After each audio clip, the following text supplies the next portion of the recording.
Hey y'all, it's me, Ebony. I'm back, y'all. I just want to come on here and talk to y'all about having boundaries and standards, because what I've learned in my past years, I had no boundaries, I had no standards. I was desperate.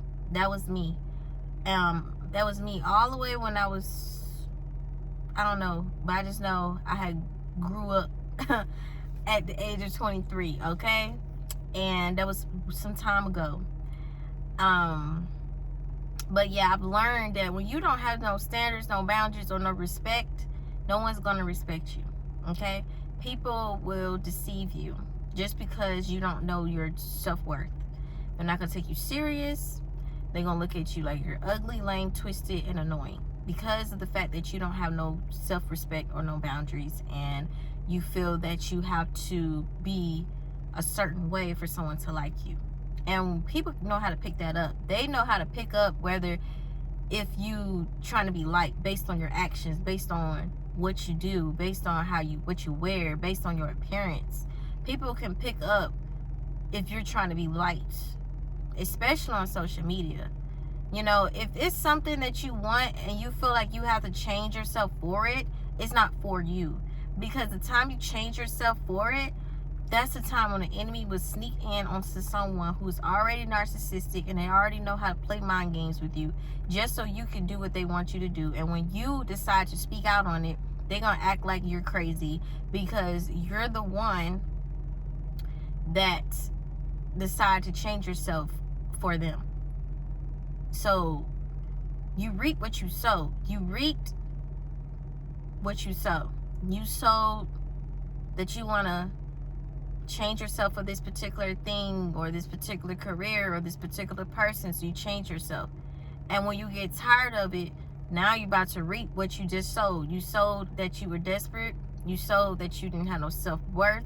You sowed that you didn't love yourself. You sowed in to someone just so they can like you. So now that you sowed that in and you're getting tired, now you're reaping what you sowed. Now you're reaping that this person still don't respect you, that this career still don't respect you, that this career still gonna reject you, that this person's still gonna reject you, and they're gonna use you because you gave them that idea of you that you want to be liked, that you want to be loved, that you want to be accepted.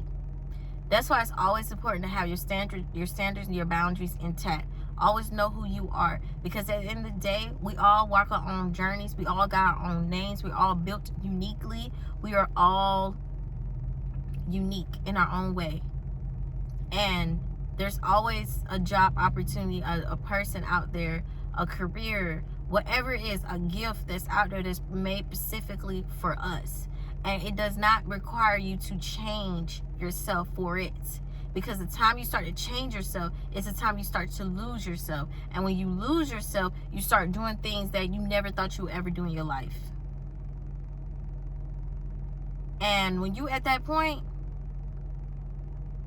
it's going to be a long journey to get back. Because you going to went through trauma. You done went through hurt. You done went through all things that you didn't have to go through. And because of the grace of God, and when you turn your life back to God, when you ask God to give you a new mind or a new spirit and a renewed heart, God's going to get the glory, because you decide to lay your life down for the Lord and to ask God to fill those things in your heart. The reason why you felt like you had to change yourself for people, God will fill those broken pieces in your heart. So when you do come around full circle to what God has for you, you don't have to change yourself for it. So I just want to let y'all know, don't be changing yourself for nobody. Don't be changing yourself for nobody, because I don't care how much money you get paid, whatever it is. If you got to change yourself for somebody, you're losing yourself. You have no self-respect, and people can catch on to that. People can catch on if you're desperate. People can catch on if you don't have self-respect or love for yourself, because in their minds, they're thinking, oh, I would never do what I'm asking her to do.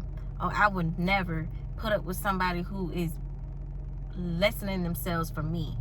I would never want them, because for them to do that for me and I have to work for it, this shows me that they're weak, and I don't want nothing weak. I want something that is strong and will put me through the test in order to get it. Because at the end of the day, if it's easy to get, what's the point of working for it? You're not going to value it, and you're not going to appreciate it, period. So If you got to work for it, it ain't for you. All right? If you got to change yourself for it, no, I'm sorry. If you got to change yourself for it, it's not for you. And yes, we got to work for what we want in life, okay? And I don't mean you got to change yourself or you got to work this way in order to get it or to manipulate it. No, that's not what I mean, okay? You work hard for what you want. You want this certain career, work on your skills and your craft, work on your skills and your craft to get to that point, okay? If you want to look this certain way, work on yourself, mentally, physically, emotionally, your spirit to get to that point. You know, there are things that we can work on ourselves if we're willing to work on them. But I'm not telling you to go and work on being desperate, okay? I'm not telling you to go work on being a potential client for someone that you're obsessing over that don't want you. I'm not telling you to do that. But anyway, with all that to say, stay prayed up, y'all.